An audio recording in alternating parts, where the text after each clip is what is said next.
Never stop, I'll get it if I want it. Gotta make to myself a promise. I won't quit, keep going till I got it. I won't give up till I'm on top. Yo, no, I ain't the type to give up. If I do something, man, I do it till I get what I want. I turn a business out of nothing into something I love. I got a poker face, but honestly, I'm not one to bluff. I flip a switch, never miss, man, I always stay up. Don't let them see you, bitch, always have a plan to stay tough. This life ahead of you ain't easy, it was built to be rough. But that's what makes a personality, is tragedy, bruh. So keep your head on your shoulders. Now we ain't out here moving rocks, we out here moving boulders. Now we ain't getting posterized, we out here making posters, and we ain't got nothing to hide. What up, and welcome back into Pregaming here on Sports Money. How about that? We're at Thursday already. Just one more day left in this week, just a couple more days left until Christmas. But tonight is the night.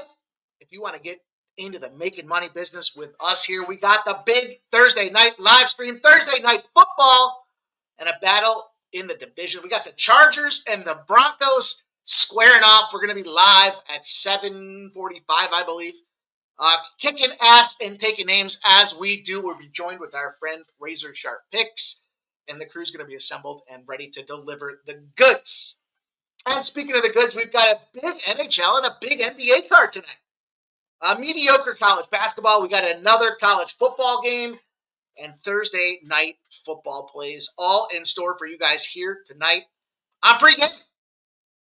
And look, got to figure out a way to bounce back. Yesterday wasn't our finest hour either, so I'm not too excited about that. But there were some highlights. Look, it was this, but we were a half a point away. We were the hook away in Houston from having a black day, a day in the black. Toledo first half team total. Remember, we talked about this. Houston is a beast at home, and they shut teams down, especially subpar teams. I couldn't believe they got 17. I had to count. I counted it literally like 6 times. I was like, is it 17? Is it 17? Is it 7? It was 17. And it was a gut punch because it was such a great call. And they just couldn't get there. Bad call was UConn. Great call was this Fairfield under 138.5. Bad call was Vancouver.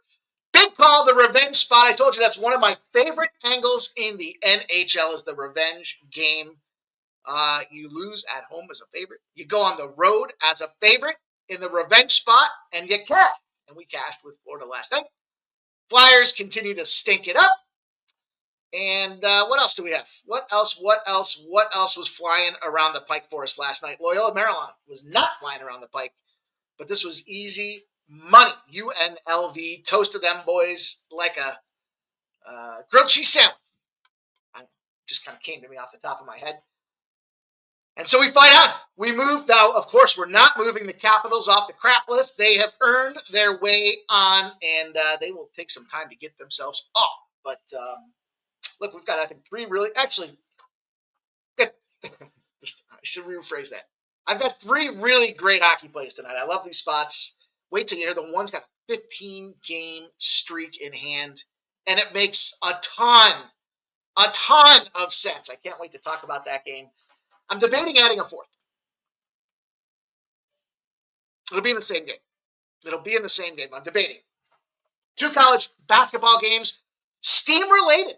The Steam report is coming in on these guys. They are catching action, and the books are scared. So we're going to jump in on those 2 spots. We got our boy back in play tonight. We got a Bulls and Celtics matchup. I know our guy, Nasty Nate. Celtics second quarter, Celtics smash. But we know who is an ATM for us. We'll talk about that game. Then we'll have some action across 2 more NBA games. So all in all, we'll have 3 NBA games for you guys. We've got that college football action. How about your boy? I said this on Razor Sharp's show quietly. not so quietly, but 17-2 in my last 19 college football games. I'm not a big 3-1 guy, 4-1 guy. Look, all that means is you're about to go 3-4 because the average betting market sits around 50%. But 17-2 is pretty darn good. That was those FCS games I was talking to you guys about last weekend. And we did our job yesterday. We did our job the day before as well. Hey, one of the spots that I gave it out live. The under in that Jacksonville State game was easy cashes. Was it Jacksonville State? I forgot which one it was. Anyhow, that was easy cash too. The 51.5 was the number we were looking for. Comfortably got under the number. So good and bad, but we move forward, and then we'll cap it off with Thursday night football. We're going to go back to one of the big trends. One of the big trends that's been making money for us. And what's he say? I'm going to need the breakdown of the Knicks parlay.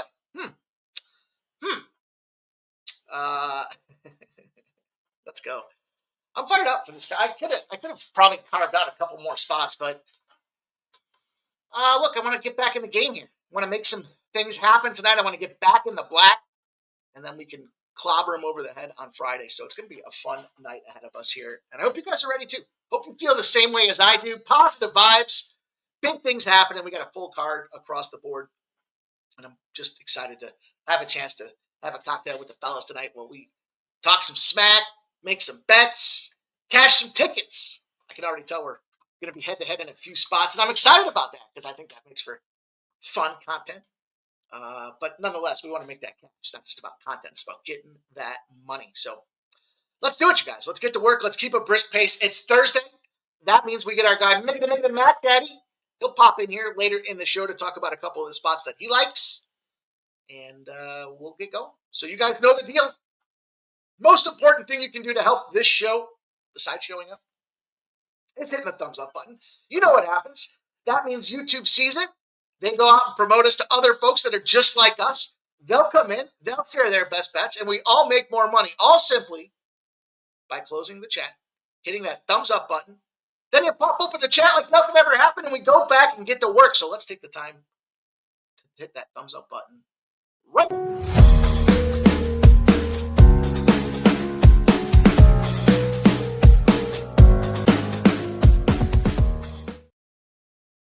Let me tell you this.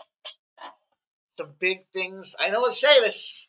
I wouldn't say it if it wasn't true, but what a great call today. I had a couple of great phone calls today. Things are moving. They're moving and grooving, and we are heading in the right direction. And so are you guys if you're riding along with us, because 2025 is only a couple of weeks away. And wait till you see what we have in store. Innovators. Tip of the spear. We don't stop. We can't stop. We won't stop. We're not going to stop for nobody. We're just going to go out there and continue to build this thing that is sports money. This community with you guys involved in it is one of my greatest joys in life. I love cashing tickets, but I love hanging out with you guys as well. And putting this content together that we've got coming up is going to be unique. It's going to be different. I think you guys are going to have a lot of fun with it too. So stay tuned, because there are so many things to come. And you know the deal. We don't just one and done these things. We commit to them. We ride them through. We look at your feedback. We want to make the best opportunities we can with you guys. And so let's do just that. Let's have some fun tonight. Let's make some money. Let's get this college football game in place. Let's get this NFL game under our belts. And then we'll go towards the weekend and get ready to have a glorious time. Going to stream live. It's going to be Saturday. It's going to be for the 4 p.m. game in the NFL as well. So look for that information to come out shortly. There's too many games going on not to. We've got college football. We've got NFL, NBA, NHL, college hoops. There's a lot of things happening, and that 4 p.m. window is prime. Now, it won't be as long as those usual UFC streams. Probably 3 hours, a little over 3 hours. We'll get in and out of 3.5 hours maybe. So we'll be done by 7. We'll be done by dinner time. Saturday's money-making day, man. That's the day that we punch in and go to work. We go to overtime, and we get that cash time and a half, baby. That's how we're going to do it. So let's go. Pen and paper out. You know the deal. The best in the business. They line up here. They're giving you their best bets, their trends, their angles, their injury updates, their analysis of the games, trying to get them winners as well. We're all doing the same thing, and that is looking at these bookies with one goal. Get that money out of their pockets and put it in ours. So get that pen and paper ready to write down these best bets, and please take the time, you guys, the best goddamn chatters in the business, the most sharpest minds in the business, line up here. Put your plays in the chat so we can talk about those as well. We're going to get to work. It's going to be a brief show, or at least I'll try. That's my commitment. At least we'll try. I got to do some things before this NFL game, so Never know where the day goes. I was talking to Ramon. I said, man, I don't know where the day goes, man. Next thing you know, it's 5 o'clock. And here we are at 6 o'clock. And it's time to get rolling here. Speaking of time, number one commenter here, the architect of the community tab, our guy, Joe T. coming in, dropping his best bet here. His F your honor, the assault on unders continues in the Joe T household. And he's taking the Broncos. He's going their team total over 19 and a half. From Joe T. From Jover. J-O. Whatever you want to call him. We're going to see him later on tonight as well, so that'll be a ton of fun. Broncos, he's going team total over 19 and a half. And I appreciate all you guys, man. Shout out to Sancho in the house. He's got the Devils puck line. He's got the Chargers minus 2.5 and the Flames. Shout out to NJ Striker. Justin McKelvey says sports money is money. There's our guy Subhuman Gaucho. He did release a couple of afternoon plays. Audio questionable, huh? Let's see. No, of course it is. Because it's this little shitty mic. What's going on here? How's that? We should be better to go. Fix your mic. Well, good thing you guys missed all that hyperbole as we get rolling here. I think we're good. I don't know why it does that. I don't make any changes. It just changes on its own. All right. What can I do? We're not going to start over. We're going to move forward and see if we can't get this cash show. Shout out to all you guys. Thank you for reminding or updating me. Winner's Circle's in the house. He likes the Rockets, Thunder money line. Broncos, Chargers over 2.5 field goals. For our guy, Winner's Circle. There's Trisha M. Her cats got the job done last night. JW is in the bathroom. Sucks. It sucks. I hate that. I wish I'd seen that sooner. Or somebody had texted me to say your mic sucks again. It's this little devil. It's this little devil right here on the side of this. It's a stupid place to put a microphone on the side of a camera. Never heard anything so stupid. Daddy Beats is in the house. He says, I'm here. Hit that like. Dana Delp's in the house. Jay Main's in the house. Speedo under 37.5 rushing and receiving. Broncos run defense number 3 since week 9. Oldies in the house. This is Joe T, dude. I'm on that team total with you. Glad to see that. The chosen ones here. Robert McCormick's going after SIU Edwardsville at plus 4.5 versus Little Rock. I've been playing that game. It is not that side. It is not a side. It is a total. Will we go Jover or Junder? Jover or Junder in that game? We'll see. I appreciate all you guys, man. You see Irvine for chosen one. Smoke and mirrors with his constant positivity. Just constantly showering us with those warm hugs that is smoke and mirrors. And the chosen one giving us the Kings minus 5.5 says, light the beam. If I would play that game? See, if I don't have a play in that game, I'll tell you.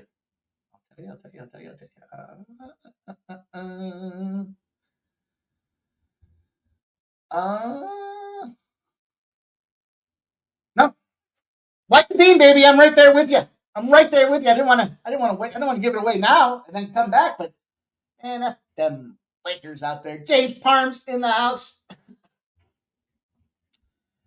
Oldie says UConn defense can suck. My whoa. I saw where that one was going. Yeah. You know what's messed up? Well, that 13 points against Xavier. How about Houston, though? Take that first half because they're laying almost 30. They still cover. They covered by the hook, but they couldn't get that damn hook in the first half. What the heck? You know? Daddy Beats says, check out the golf bets, huh? Golf bets, huh? Curious for some golf bets. Let's go. Barry likes the Broncos in the under on a teaser plus 8.5 and the under 47.5. And Dougie Wise giving us the free band play of the day. The Chargers in the first quarter. First half team total under covered still. Yeah.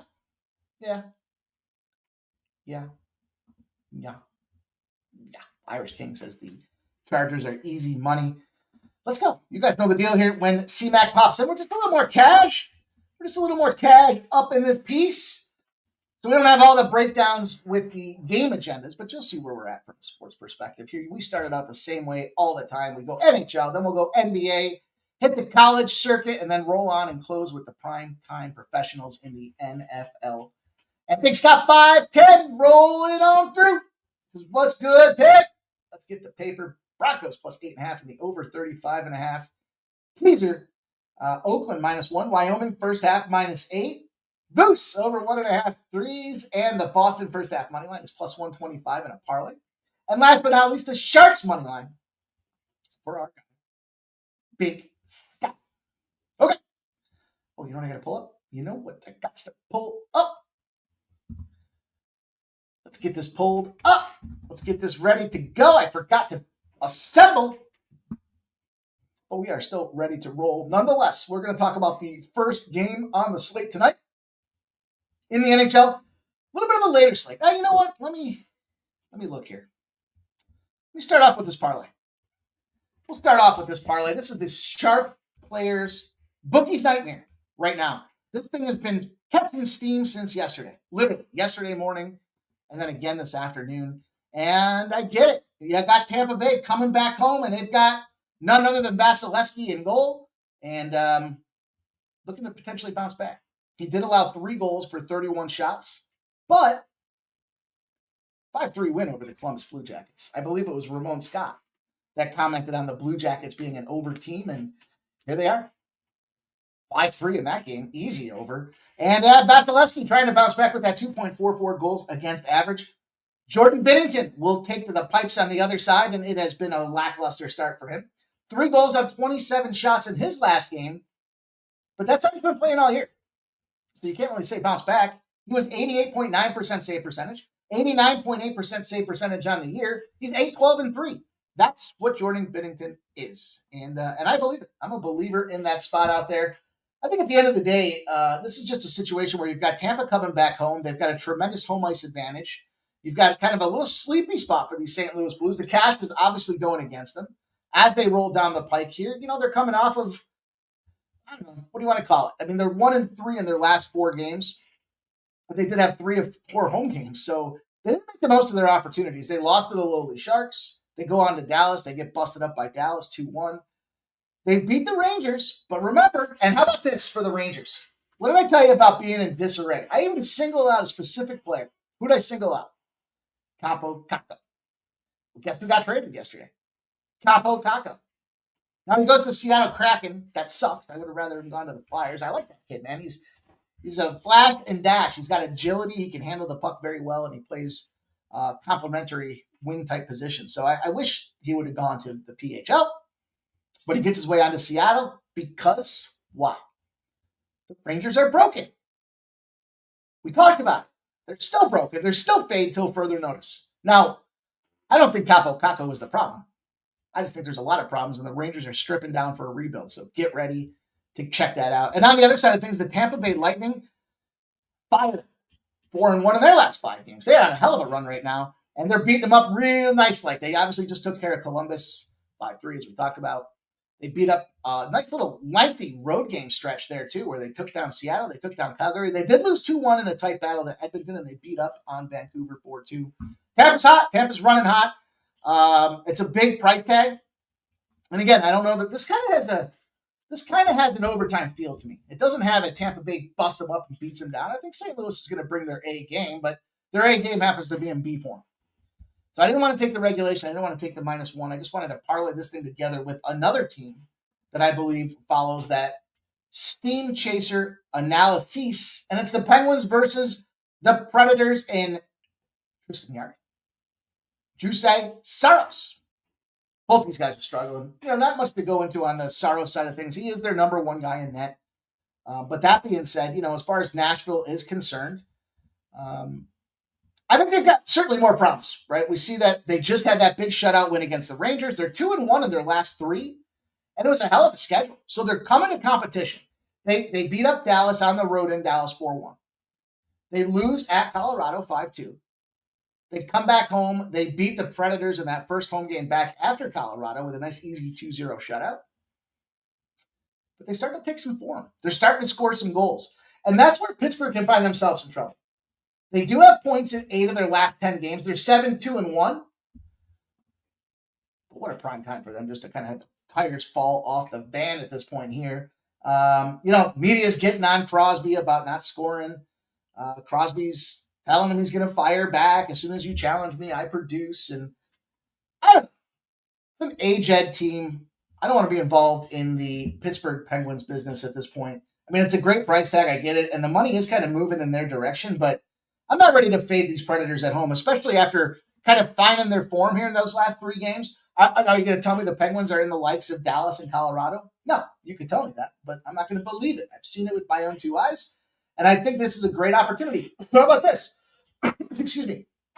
Home favorites versus non-conference opponents that have a better win percentage.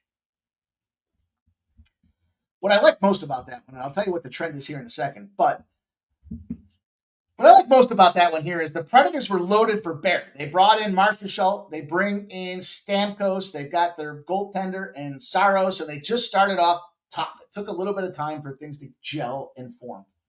And what you have when you're the home favorite versus non-conference opponent who has a better win percentage than you, Pittsburgh's 14-14 for .500. Nashville's 9-17 for, you want to see my math offhand? What is that? I don't know if I can do this math offhand. Let's see. 48%? Is that pretty close? Am I pretty close with 48%? I'm not sure. With that being said, love this spot to get involved because we've got 54-16 are those teams in those positions. 7-3 in their last 10 on a 3-game winning streak as well. Steam Chaser special. Give me the Predators. Give me the Tampa spot. Give me a plus 140. Give me Perry, baby. And give me OD in my house here, giving us 5 gifted sports money memberships. This dude is an absolute machine. Coming in on the regular, blessing us with positivity, great vibes, a belief in this community that we're building here, and it's not without his help. My man is one of the crucial pins to what we're doing here and building this thing, and I appreciate you, brother. Thank you for coming in, rocking with us, and building this community. Hand in hand, my friend. Thank you. Cheers. I know it's water. Not to worry.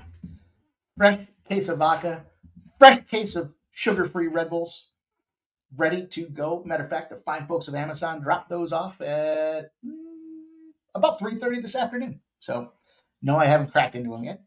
This comes first. Then we get to that. But it is Thursday, so we will certainly get to that. And thank you again, Oldie, my man. Rocking with us, dude. Woo! Doesn't that get you fired up? It gets me fired up. Look at this guy, huh? My guy, man. He says, easy to gift off a dub, but sports money team rides even on an L. It is. It is. We are going to move, my man. Look, we got to come in every day. It happens. They're not all glorious. They're not all ass kickers. Sometimes we have to take an ass kicking. But there's a parlay spot to start this thing off. A couple other games that jumped out at me. Just some fire around for you guys. The Kings and the Flyers. I kind of like the under in that game. I think Columbus Blue Jackets are a live dog against that New Jersey Devils team. I'm not ready to lay a $2.25 spot to the New Jersey Devils here. That one almost made the card. I know the Blue Jackets are in disarray right now. They're losing to everybody, but I don't know. 3 wins in their 3 in a row for the New Jersey Devils. Coming off that St. Louis game, I remember the trend was the unders in play, and teams tend to lose after a game in St. Louis. So I know also remember that when the team is playing in St. Louis, the next game, they do win those games. So keep that in mind. St. Louis is one of those pivotal teams. And I don't know why. I don't know why they're a pivotal team. They're not that great. But I couldn't get there. Ultimately, I couldn't pull the trigger. I like the plus money. Maybe I'm over enamored by the plus money. And the plus money to me at 2-1 means more to me than that streak of L's. I think the Bruins are a live dog in this game as well. The Oilers have been playing great hockey right now, but the Bruins, way too much talent. They had to shed their coach as a PR move to kind of show the fans they were doing something, but they didn't panic. They didn't abandon ship. They didn't trade a lot of guys. They just kind of kept everything going, figuring they'll get it back on track. That's kind of the same thing I feel about those Nashville Predators. And I like that big plus 160 price tag for the Bruins. And you kind of like the Senators. Oh, but they're on a 9-game road trip. Stop it. 9-game road trip. We already talked about it. Christmas is coming up. You don't think a team wants to go into the Christmas break firing as hard as they can, knowing how competitive that Eastern Conference is going to be as they get ready for the playoffs? And a team like Calgary is going to stand in their way. Furthermore, Calgary opens up as a home favorite. They're now a home dog, and a big dog at that at plus 116. You got to now lay minus 128 to catch advantage of those Ottawa Senators, but not quite in my purview. The game that I do want to get involved with here is this Vancouver Canucks Vegas Golden Knights spot. I don't know if there's a better gift under the Christmas tree than taking advantage here with what I think has got to be a tired leg sleepy spot in this Vancouver Canucks, right? They screwed me yesterday. They didn't get the game done. But they did start Thatcher. And what does it look like tonight from a goaltender perspective? Well, you kind of cruise on down the way. And what do we got? Kevin Lankinen, who has been playing fantastic. He's 14-4-3 with a 2.52 goals against average. He's got 3 shutouts. League high 3 shutouts. The league number right now is 3. And then Aiden Hill. Is it bounce back Hill? He played like Dutch in his last game. 6 goals on 34 shots was just an 82% save percentage. Now he's a 90%er on the year, and he's 13-5-2, so the team finds a way to win, and they play damn hard in Vegas. And the Kings find themselves in a bounce back spot. 6-3 loss to the Edmonton Oilers. But get a little night off, a little night ski off as they try to figure this thing out. And, again, I mentioned that spot with the Vancouver Canucks last night. Going into overtime. Didn't have to travel. Coming out of altitude. Going to the flatlands of the desert in Vegas. That's got W just screaming all over it right now. And I want to take advantage. But this is one of those spots. The NHL teams that have rest do have the advantage. I mean, you could argue, does the rest make a difference or not? But there is no argument here. 288-107 are teams that have a rest advantage, and they're 9-1 in their last 10 games. 9-1 in their last 10. Now you got them in a bounce back spot after that tough beat against Edmonton. And you got this Vancouver Canucks team rolling in with them tired legs. I took a regulation shot. It's pretty darn close to even money. And it just makes a lot of sense. Going to come in, we see a lot of goals get scored out there in Vegas. That first period over is always live in Vegas itself. But this is just a bully them up situation. And with all fairness and due respect, we're not seeing, we're seeing a league average in the average goals that are being scored by the Vancouver Canucks. It's not like they're going out there world beaters. They've got kind of one blip on the radar with Florida where they shut them out 4-0. But they scored 3 goals against St. Louis before that. They got 1 goal against Boston, 3 goals against Colorado, 2 goals against Utah. They're just kind of ho-hum. And on the other side of things, Vegas is firing. 4, 3, 3, 3, 3. I mean, they're just scoring goals like crazy. And they're playing defense. They're holding opponents down to 2 goals on average in the last 6 games. It's going to be tough to get some goals out there on Aiden Hill. And I think it's a terrific bounce back spot for him here to take advantage. Let's get this thing in regulation. You can play the -1. Go ahead. That keeps the big difference for anybody that's still trying to figure it out. Regulation, they got to finish in 60 minutes. Doesn't matter what the score is as long as they win. The nice thing about the -1, you're going to pay a couple more cents for it. But if it goes into overtime and you win in overtime, you push. So you're paying for that push, essentially, to get the juice down. But I don't want to push. I want to win, and I think it's a good spot for us to get a maximum ROI in this game. Give me the Vegas Golden Knights. And we're keeping a brisk pace. It feels like we're keeping a brisk pace. At least I feel like I'm talking at a brisk pace. In fact, I know I'm talking at a brisk pace because that pause felt like it took forever. Let's finish her off with the 15-0 special.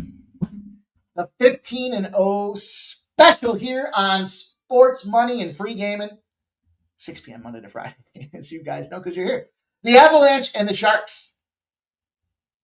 Swimming in the Shark Tank.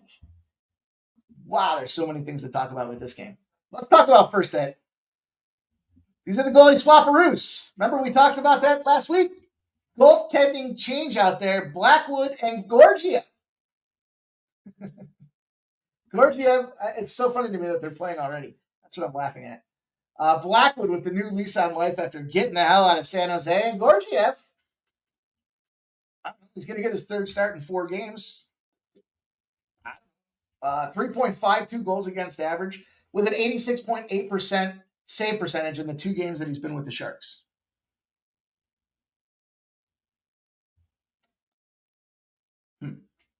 On the flip side, Colorado Avalanche, Blackwood, it's playing about the same. It's playing about the same right now. Maybe a little bit better. His save percentage is better. Since he joined the Colorado Avalanche, he's got a 2.05 goals against average and a 93.7% save percentage. He'll start for the 3rd straight time. Blackwood. Why not? Christmas break. December 22nd, more specifically. 3 days left. 3 days left. They don't care. Now they got the Sharks rolling in here, and the Sharks have lost 5 of their last 6. They are fucking awful. There's a nice big fat for everybody. There's no need to question that. How about this? I'm thinking about taking the dog. I'm thinking about taking the Sharks. I'm yay close. Matter of fact, maybe I can talk myself into it. Let's see. Let's see if we can talk myself into it. First half of the season, home underdogs over a plus 200. This is where you have to evaluate, should this team be a minus 200 or not? Or in this case, a minus 250 or not? The answer is probably not. 39 and 48 are the home dogs at over a plus 200. It's hard to go into somebody else's barn and bust them up. Now, 39 and 48 is obviously not a winning number. But it is up almost 43 units on the season. So, makes sense. You take a dog, you're close to 500, you're catching 2-to-1 money, and you're up.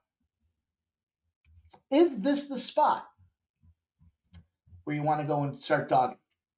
Well, it's a tough question to answer. I will say this. 2 games on the road, then they finish off at home Seattle before the Colorado Avalanche go on Christmas break. They have San Jose tonight. They play this is the first of a back-to-backer against Anaheim tomorrow. So I don't think look-ahead becomes a factor. I don't think we're looking at a look-ahead spot. Then we look back. They played the last Vancouver. They lost at Vancouver 3-1. Is the bounce-back narrative in play? Potentially. Then we look at the Sharks. On the Sharks side of the house, they back Colorado. Then they go on the road to finish off their trip. They go to Edmonton and Vancouver. So it ain't an easy road to hoe for these last 3 games. They've only won 1 time in their last 6 games. That was against the St. Louis Blues on the road. They did have that lengthy road trip. This is their last game back home, though. And I think if you're looking to get involved with San Jose, that's got to be something. You had a shit road trip. You lost a bunch of games. You come back home. Things don't get better. You lose to Utah 4-3. You almost beat Winnipeg. You took them to overtime. You had a day off. Now you got the Avs coming into town. And again, the goalie narrative. The thing that I'm looking at here with the 15 straight, where is it? Oh, I can't find it. Sorry, guys.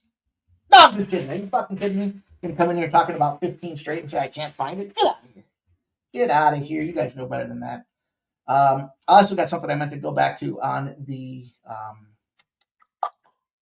Vegas game, but that's okay. This is the 6.5 spot. When the previous total was 6, off and under, now a favorite, and a 6.5 with rest. In-conference teams are 24 and 57 to the under. It wasn't 6. It went under.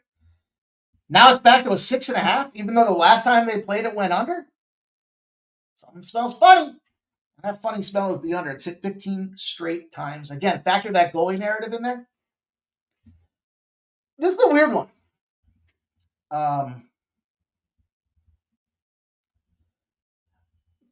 I guess the last piece, this is a weird one for me to wrap my hands around because ultimately it says that the goalie with the better save percentage does find a way to pick up those wins in some of these spots, and that's a 40 and 15 spot for the Sharks.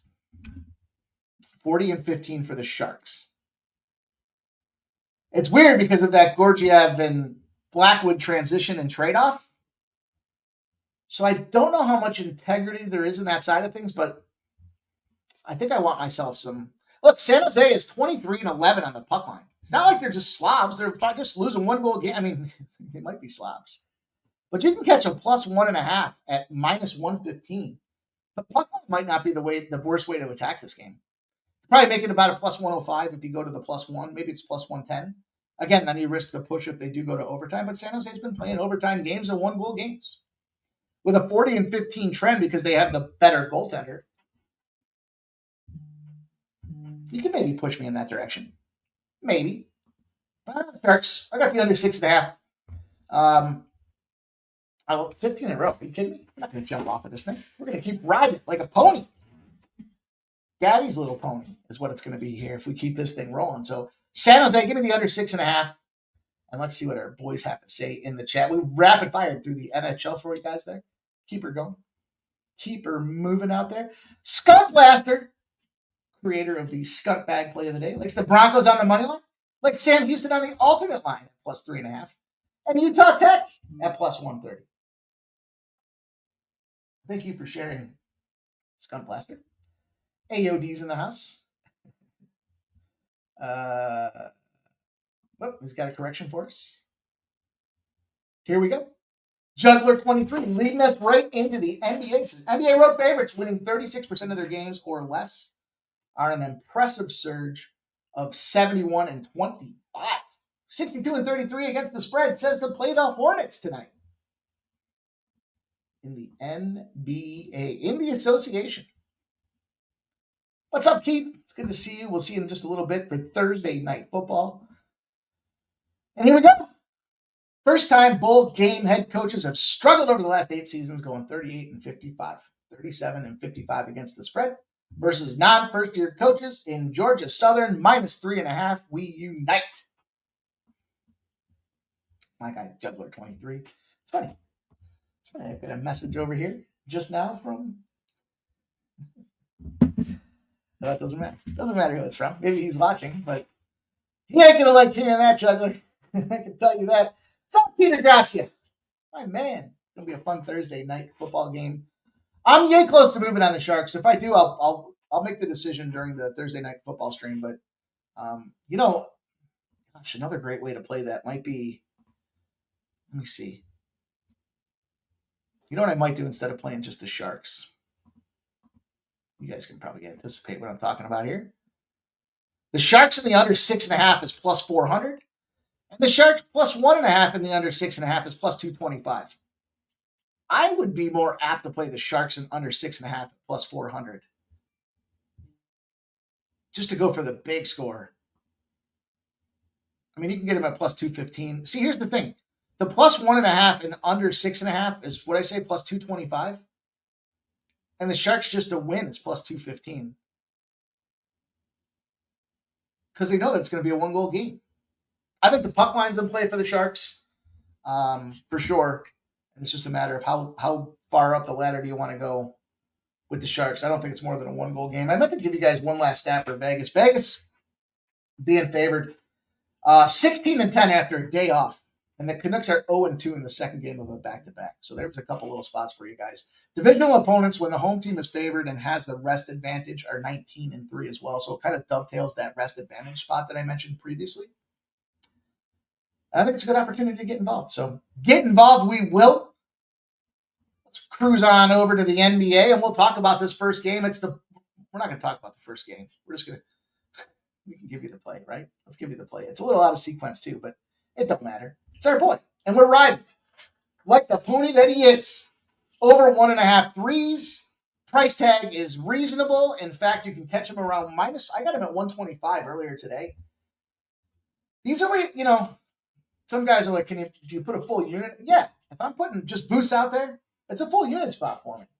But shop, because that full unit, depending on where you go, if you only have 1 or 2 books and they're getting over that minus 140 price tag, yeah, then you got to figure something else out because the ROI is just not there. So something else to figure out might very well be find yourself another book. And FanDuel and Fanatics have some really great price tags on these guys. In this case, though, if you want the justification behind it, Bet365's got them priced at minus 120, or at least did earlier today. And perfect storm. It's the highest total on the board. Now that total's coming down. I think the under is very much a smart play in this game. But again, when you have the highest total on the board, what do you got? Well, you got to see a bunch of points. And how do you get a bunch of points? You score a bunch of threes. Porzingis, I like his threes. His threes is 2.5 at plus money. If you parlay Porzingis over 1.5 threes and Vuce over 1.5 threes, you can create a little plus 150-ish price tag on that thing. And it's just a matter of the consistency. 2 or more threes in 6 of his last 7 games. He made 6 threes the last time they played the Celtics. Ladder season, in play. Give me some Vucevic, man. This guy, 6 threes the last time they played. They got the highest total on the board. And he's got Porzingis against him, who's going to be shooting threes himself. Yeah. I like that spot. I think it's a good play. And look, no frills, no punches, just a bunch of cash to pay for lunches. How about that? I just made that up on the fly, too. I don't know if it works, but it certainly rolled off the tongue nicely. And then we got this OKC Thunder Orlando Magic spot. This line opened up at 4.5. It's moved to 6.5. 73% of the bets and 74% of the cash are on the OKC Thunder. Then we have a super low total at 211.5. That's got 83% of the bets and 81% of the cash on the over. What is the total done? It's gone under. It's gone now 3 points down in this lickety-tickety spot. And I mean, there's a couple things that we could go into with this game here, but just to kind of keep it brief and keep things moving, I don't want any part of this OKC Thunder team after they just after they just choked on that Commissioner Cup or the NBA Cup spot. I was thinking of WNBA. Get me away from that thing here. I think this is a team that kind of fell down, and I think it's going to take them a little bit to stumble and recover. Now, road favorites that lost their previous game at home are in an advantage with 325 and 202, but that's not a home game. That was in Vegas. They just happen to be the home team because they had the better record rolling in. I just can't get involved with this. I get it, and I see the numbers moving, but the Magic at home against the spread are 9-2 in their last 11 games. You're giving me the 6.5 points. It probably opened up at the right number. Don't forget, big opportunity here with these Magic in general. 26 and 15 straight up at home as well. So there should be an opportunity here. Under teams that both teams like to go unders should lead to overs. And this number's dropped enough that I would consider jumping in on that over. But for me, we're just going to rock in here, keep it rolling. Plus 6.5 points for the home team. The Magic have lost 3 of their last 4 games, but the NBA Cup stuff in play and, the mash unit of injuries that is the Thunder. Jalen Williams is out. Chet Holmgren's still out. Yang's out. Flagler's out. Dukas is out. Mr. Dumas. The only real issue and it is a big issue, I shouldn't minimize it here, but if Franz Wagner was in, what do you think this number would be? 2.5? Maybe? Small dog in in Orlando Magic? I think they had that extra game at play here, which does give us the opportunity to take advantage with a rest advantage as well for the home team. OKC still traveling. Thunder will get back. They'll get running again, but they're going to need their pieces to come back together to get there. I think that's pretty demoralizing, the way they got busted up. And I expect the Magic to feel like they can come out here and take a shot. Don't they want to get that chip after, having an opportunity to face off against the runner-up in the NBA Cup championship this year? So I jumped in. I like this price tag with Orlando. There's definitely some counter narratives to it. You could see some things on the other side that certainly make a lot of sense, but I don't know. I just want to get involved here with a nice plus 6.5. Are we going to see that OKC goes out here? I mean, OKC wins this game. To cover this game, OKC's got to win by 30. I know you're saying, well, it's 6.5. What do you mean they're only going to win by 7? Think about it, though. Backdoor cover comes in play. They're on the road. They're traveling. 6.5. They're going to have to go out there and bust them up. They only scored 91 points against Milwaukee in that NBA Cup championship.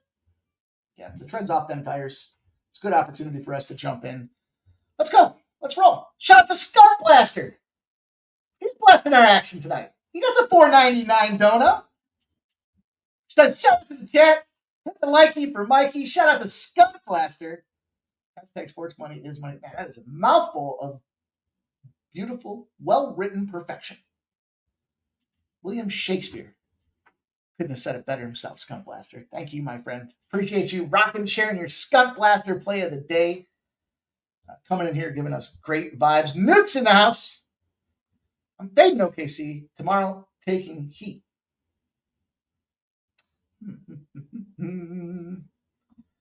Jay Main says OKC off that loss. Yeah, but I think that loss showed more than just, it wasn't a coincidence. And they were big favorites in that spot, too. So, for what that's worth. What else do we have in the NBA? Let's see. Let's see. Oh, yeah. Well, this one makes a lot of sense, right? We're going back to it. We got ourselves a little opportunity here with the Rockets, the Houston Rockets hosting the New Orleans Pelicans, the Pelicanos. This number opened up in the book spot, maybe with a sharp stop. Maybe it was a little too wide, sub. They went from 10.5. It's down to 8.5. And they got 73% of the bets and 79% of the cash on the Rockets. 218.5s moved down to 217.5. So the total, despite the cash coming in on the over, is dropping to the under as well. Oh, man. You got brass balls to jump in and take a Pelicans team in the land of in Houston, of all places. Houston's last loss was against OKC, 111-119. That's 5 days ago. Remember, they were 3.5-point home favorites. They came back at the very end there to beat the Golden State Warriors 91-90 prior to that. These guys are rested. They played the Clippers in LA. They've had 3 days rest on just about every turnaround situation, and now they got a 5-game spot out there. On the flip side, they do have the 1 extra day's rest on a team in the Pelicans that had traveled from Indiana. So this is a back-to-back road spot, albeit, again, a couple days rest because of the Commissioner's Cup, or I keep saying the Commissioner's Cup, the NBA Cup in between. Pelicans have lost 4 in a row, and the number that they're pegged with consistently is 7, but what do we know? We know that Houston is one of the hottest teams at home in the first half. They're one of the hottest teams in the first half, let alone at home. And they're playing a Pelicans team. This number's come down. I mean, the fact that this number's come down makes me like it even more. You know, the full game's coming down. The first half is static. 5.5s. It opened at 5.5s. It's sitting at 5.5s. Probably because they go out there, they bust these boys up so much in the first half that they're tired in the second half. Now, the Pelicans, if you want to hear some Pelicans numbers, they're 0-13 against the spread. Coming off a game where they had less than 20 assists the previous spot.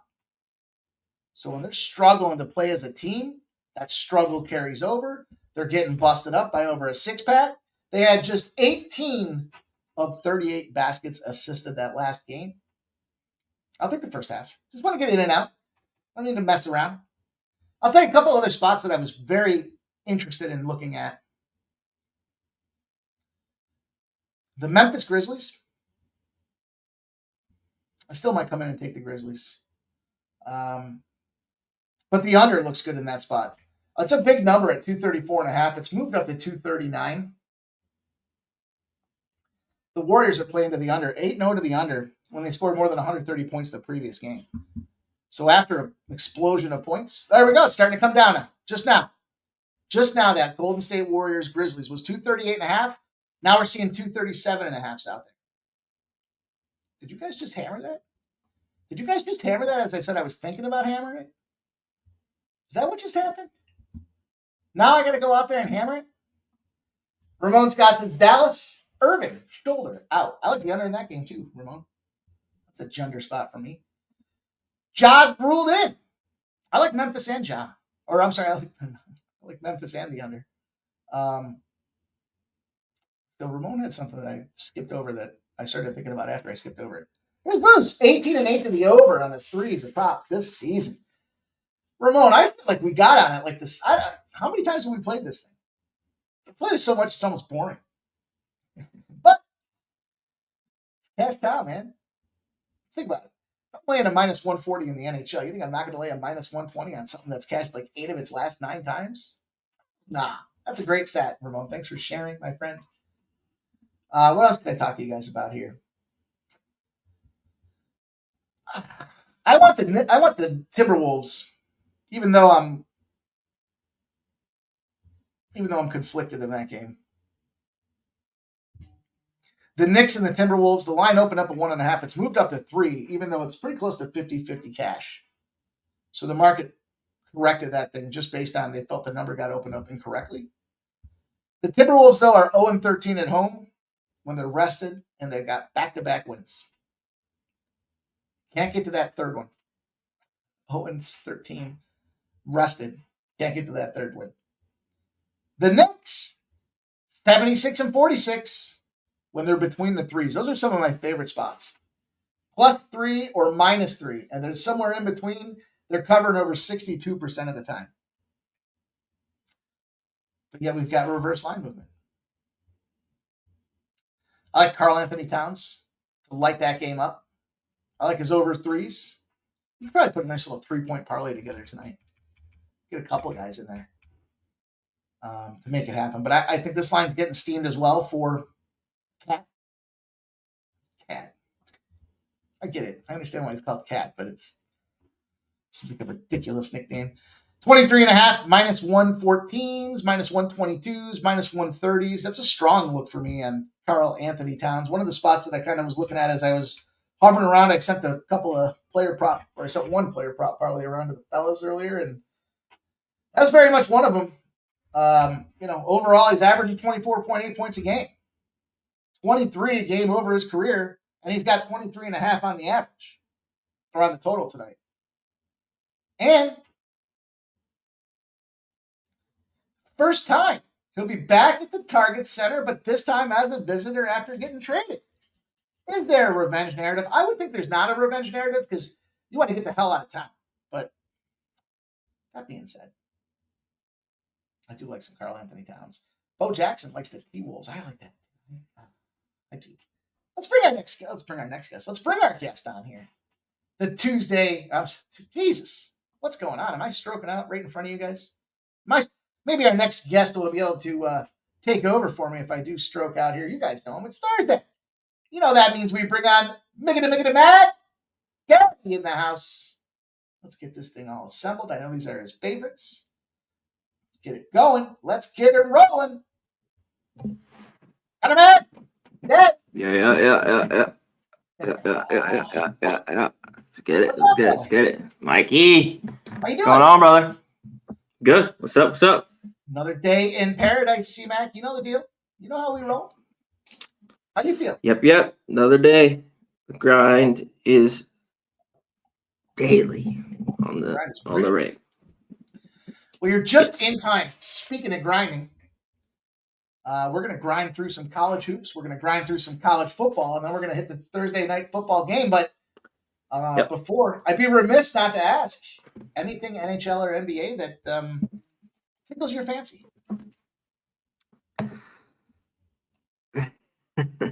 You always ask me that. I did. No.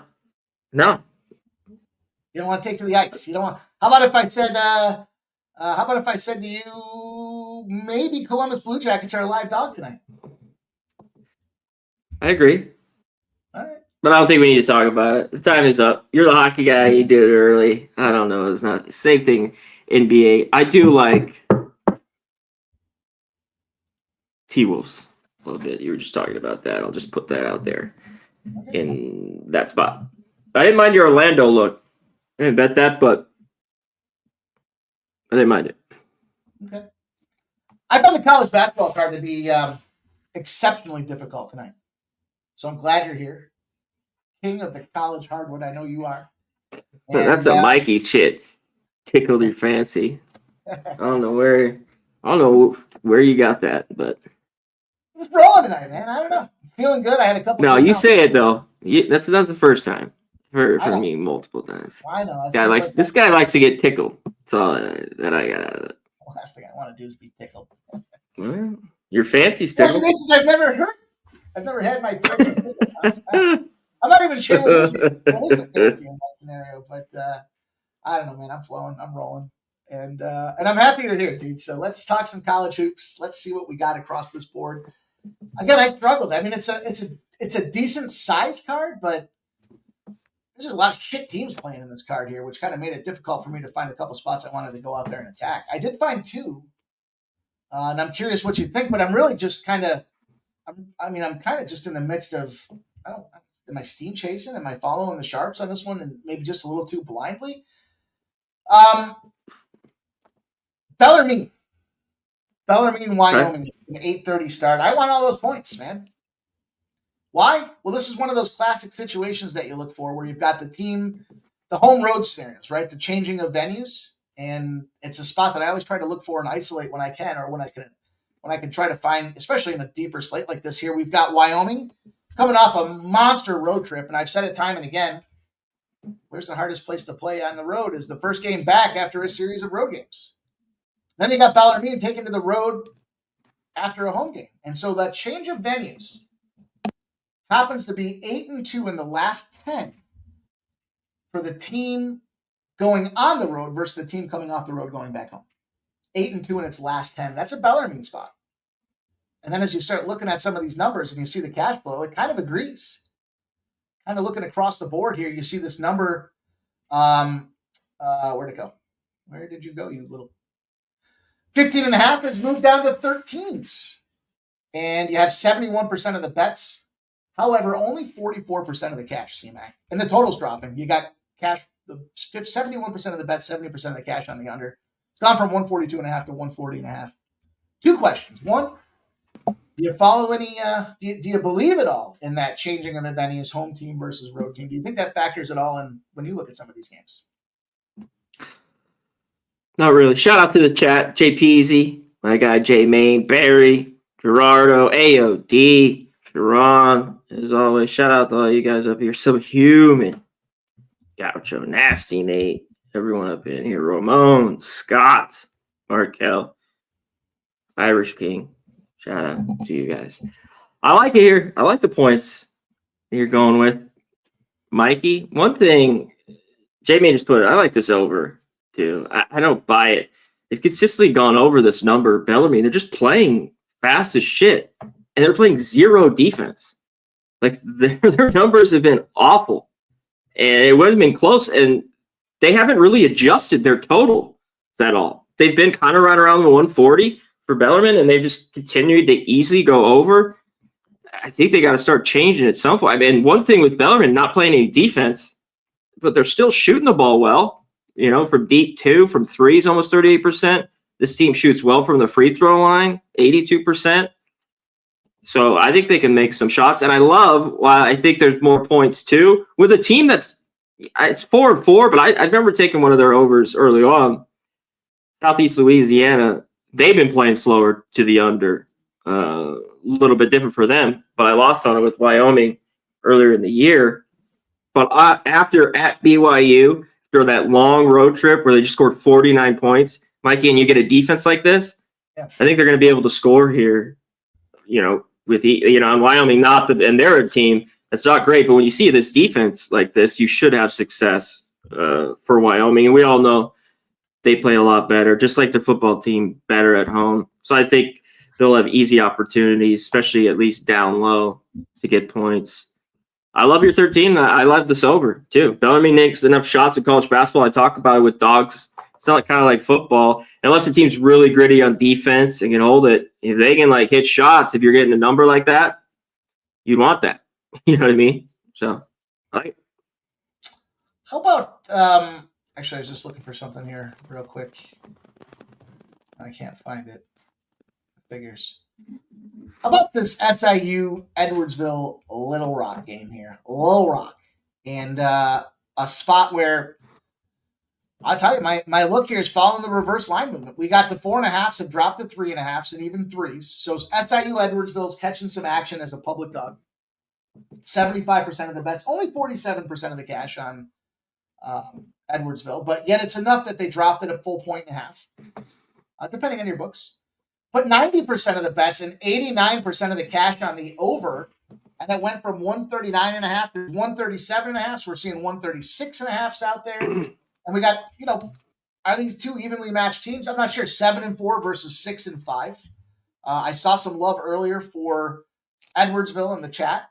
But kind of felt like here's that. I always try to find those sell high spots, and we see an under team in Little Rock had a 1-3 to the under their last 4 games. Really haven't played anybody. I mean, they played Illinois. That was kind of a big guy in there, right? But and Arkansas, I guess, too. Getting busted up, but 1-3 in their last 4 to the under. Edwardsville, 3 straight overs, but they can go on some scoring droughts. Now they're coming off that game. They put up 100 points. I mean, shit, 100 points here. But does that inflate this line? And that's kind of where I'm thinking, even though everybody's pounding on the over, who the fuck are the Eureka Red Devils? Am I the only one that's never heard of these scrubs? Or no, they're just those. Yeah. So now you put up 100 points. Vegas comes in here. They're telling you, hey, if you think we made a mistake, this number is too high. And they corrected down to 137.5. I jumped on this under, C-Mac. What do you think? Is this am I in trouble? No, that's the move. I just found it a little too low, but I looked at this a bunch. How can you not? I like this under too. Yeah, I don't mind that coin. I mean, those teams have struggled offensively. Cleveland State and Oakland. Oof, they've been really, really bad. So I like the look. But I like to hear this under. I think it's just we're not getting a ton of value at starter, and I thought it maybe could have been a little bit higher, especially when we've seen where these numbers have been for these teams. Right? Like Little Rock, constantly been in the 150s or high 140s, and even with Edwardsville, a team that a little more prone to score, but we have a low number. But that's the only way I could look was the under in this game. And no way I'm laying 3 points, even with Little Rock at home. I can't do it. So I like it, man. Get that cash. Well, that was it for me across the college basketball circuit here. Just a quick new spot for me. Anything you want to talk about? Yeah, let's hit one more. That, like I talked about, was pretty close for me. I think it's even at the number. And what'd you get? 138? 137.5. Okay, still. I think it's all right. I think there's enough that could be all right.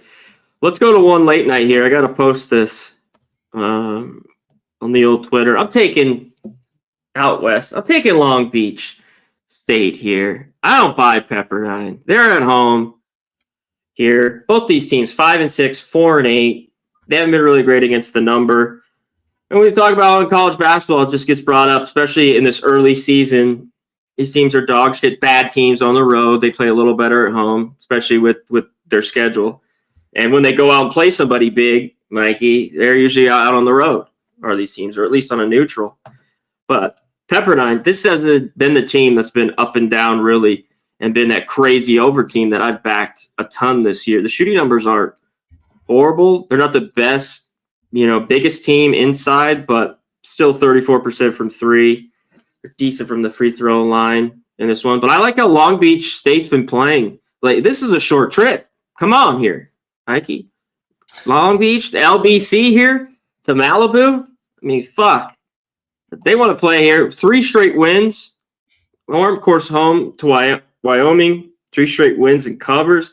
And I think this is disrespect. Even with Pepperdine at home, where I want to look at them, but I don't buy them. 6 is plenty. And this rivalry, too, and these have been tight. Long Beach has either won these games, even Pepperdine at home, they've been tight. And you're going to give me 6 here, which I think is a little bit of the better team, even if it's on the road, just up the street. So +6, Long Beach State. I'll post here when we get out of here, too. I can get down with that. You've been on fire with your Twitter posts, so thank you for serving the community in the fashion you have here. Serving the community. I like that.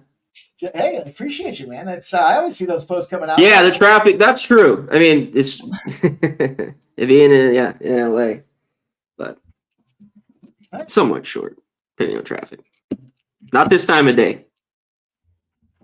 Well, how about the game of the night? I mean, everyone's talking about it. You got Georgia Southern, big bowl game here, and do they have enough of what it takes? I think do we what we got? What do we got? This thing pop off at 7:00 on us?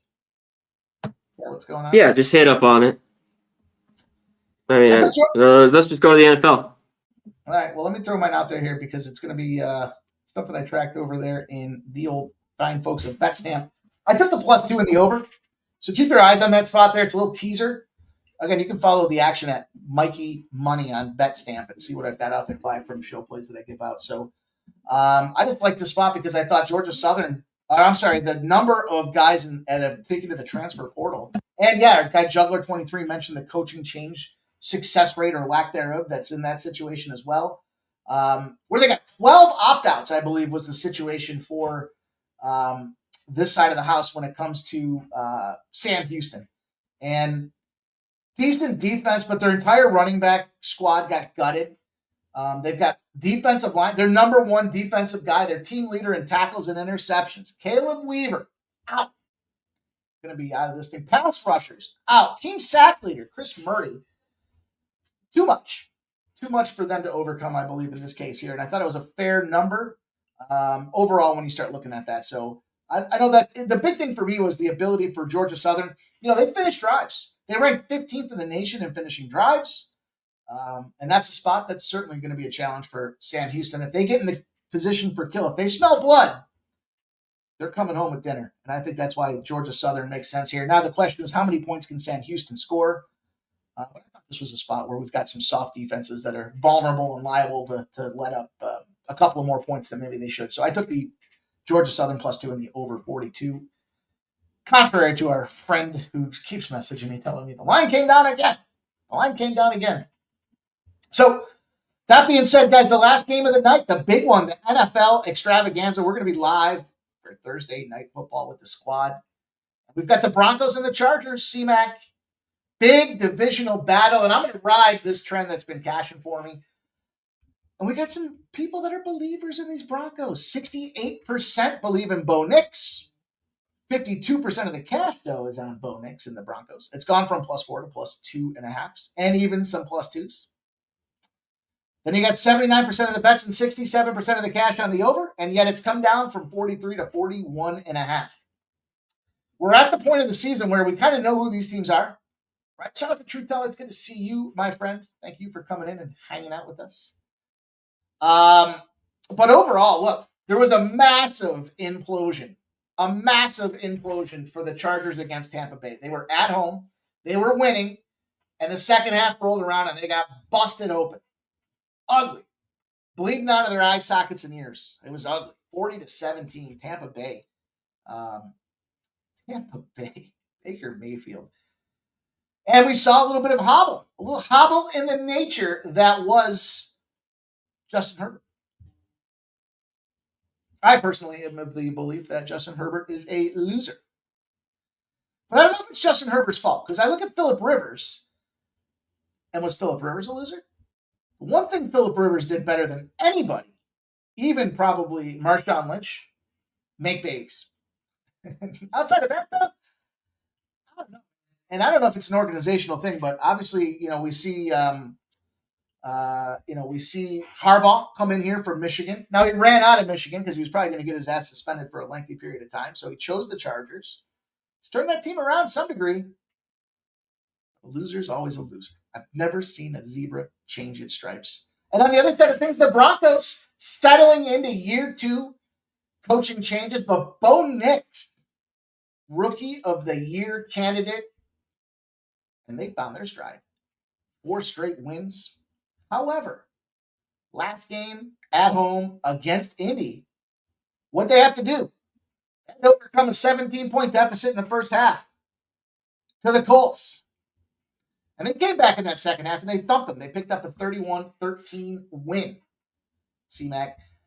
We're going to be dealing with the outdoor conditions at SoFi, but it's California. And it seems like it's always the same. 65 degrees and maybe just a couple miles an hour wind in this thing. What do you think, CMAC? Do you agree or not that the best thing that Phillip Rivers is good at is making babies? Yeah, why are you talking about Phillip Rivers? Because I'm just debating whether or not Justin Herbert's a loser or if it's the organization itself.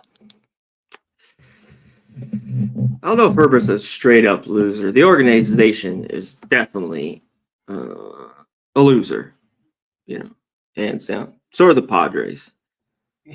No offense to the Padres. I think they're going to be good. Obviously, they were good this year. and they're coming. But Harbaugh, in this game, these teams just played, what, a month ago? Right? Was it 6 weeks ago? What was this matchup here? October 13th. Oh, wow. Okay. Almost 2 months ago. His total was 37. I think it just went too high here at 42. It's at 41. I mean, it's dropped a little bit. And I don't think the Chargers, that was just a complete kind of fold last week in the second half. You know what I mean? They are dealing with injuries. Hart's out in the secondary. On the flip side, Broncos, Surtain's out, right? I mean, he's out in this game. So they are dealing with some injuries. But all year long, I think both these defenses have been really, really good. Chargers don't have the weapons either. Yeah. They don't have the wide receivers. McConkey, he's been hurt. The running back, it's been tough for them. It's just been in and out. I don't know how much they move the ball. They want to go long drives. And I keep buying it. Other than that horrible second half that they had, this team really didn't give up anything. They had a bad and gave up 30 to Baltimore, but they've been consistent. Seems like 17 or less. And I actually like the Broncos defense even better. Of course, being in LA, it's not the biggest home game here for the Chargers. I mean, yeah, for the Chargers. I think the Broncos, I mean, this is gettable for them, I think, a little bit. I do. But I'm not going to mess with the side. I just think this game's a flat under. I don't see a bunch of points, and it is low. Maybe this does get over. Last week, there was all those points late. Colts blew that game.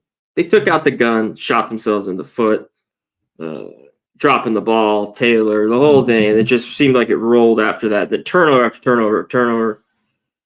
Because the Colts kind of were dominating there, at least on the ground for the longest time, and then it all just got away from them. So unless the Broncos, this offense hums, this stays under.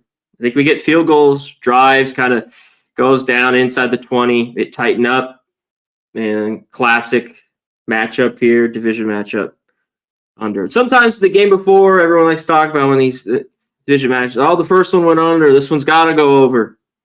Maybe, but on the under. Best remember from last week, you guys, we talked about this, and I told you this is going to come up this time of the year, specifically because of the schedule makers and how they want to keep things interesting. When these teams play each other in the same conference after week 11, and they're playing outdoors, those games go under. They go under at a 65% rate, and that's a huge casher that we made money with last week. Now, at the same time, for those Charger backers, I'm inclined to take the Chargers. I know Justin Herbert just came off a dissertation about how he's possibly a loser, but he bounces back better than anybody, and he has to because he's in a shit organization. He's 9-0-1 against the spread, coming off a loss of 7 or more points. Justin Herbert, and furthermore, favorites. I take him early. I take him early then. Like first half early, or like yeah, first half.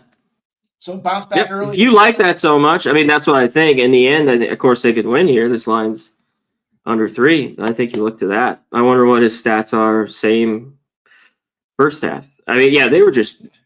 I don't know what happened. I had the Bucks, which was it wasn't too pissed off, but yeah, maybe they if you like them, come out early. In the end, I think the game gets tied. I think the Broncos are good enough. Though both these teams should be in the playoffs, unless the Chargers lose this game and go and lose their last couple. But they play a couple cupcakes, I think, to end the year, right? Like the Patriots and Raiders. They are road games, but they haven't minded on the road against 2 bad teams. The Patriots are awful. Vegas is not any better. Awful.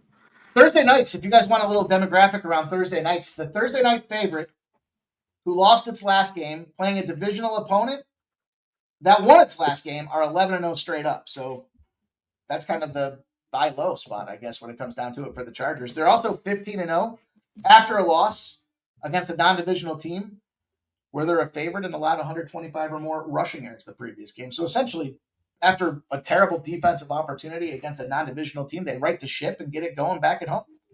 And 15-0 is a pretty good number.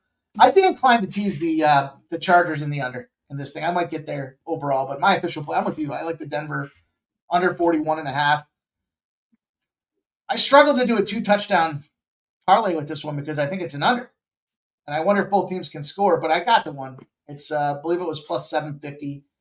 I took Bo Nix to score a touchdown, and I've got Ladd McConkey to score a touchdown. Maybe it's a little chalky, but there's some great price tags on it, so I don't care. Chalk me up at that rate there. I mean, at the end of the day, we've seen Bo Nix not be afraid to pull it down and run it in himself, especially with an anemic team around him. And at the same time, Ladd McConkey hasn't done jack shit in how long, and he's been the guy, and there's nobody left. So from a wide receiver perspective, I don't know that Gus Edwards and squad find a way to pull things in there, but I like Jalen Williams as a touchdown scorer too. It's hard to get too jacked up about a game that I expect to be super low scoring. I think there's going to be plenty of player prop opportunity. DJ Chark's a guy that could certainly go off. Yeah, what did you say? They're not in division here? What do you mean? So let me put it in the chat. Did you just misspoke there? After a non-divisional fit, after a loss is a non-division. So Tampa Bay, right? Oh yeah. I mean, that's what the chat's talking about. You know, of course, it's a division game. I mean, yeah. I didn't know. No, the Tampa Bay spot. Juggler 23 says the Chargers should win. Yeah, they should. Yeah, I get that these guys are in the same division. Yeah, that's not. No, that was off the last division, right? What did I say? Team favorites on Thursday night who lost their last game, facing a same conference team above 500 that won their last game. They're 11-0 straight up. That was the Chargers.